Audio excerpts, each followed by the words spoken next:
Nagtataka ba kayo guys, kahit naka-turn off naman yung messenger natin, ay still nakikita pa rin tayong naka-online.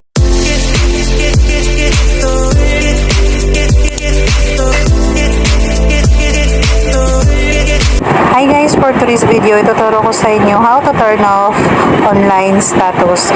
Nagtataka ba kayo guys, kahit naka-turn off naman yung messenger natin, ay still nakikita pa rin tayong naka-online.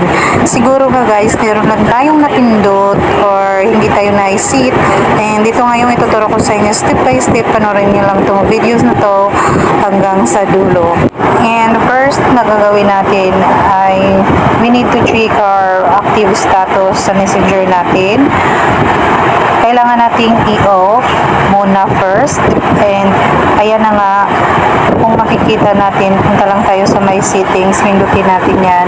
At merong active status, pindutin nyo yan. At ang nakikita natin ay naka-turn off naman. Pero still, sa ibang messenger nga, sa ibang friend list natin ay naka-online pa rin tayo. Punta lang tayo sa my Facebook natin. I-open mo lang, and sa may gilid may makikita kayong tatlong linya, pindutin nyo lang yan.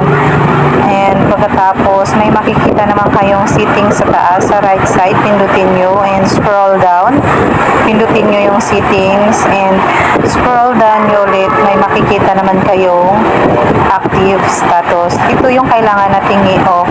Ayan, kaya pala nakikita tayong active sa ibang friend list natin kasi nga naka-blow pa rin tayo. Ibig sabihin niya na active tayo.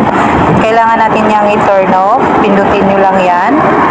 At ganyan lang siya kadali guys. You need to turn off lang sa my Facebook nyo sa settings. Ganyan lang siya kadali. Hindi na tayo makikita ng active sa ating mga friends.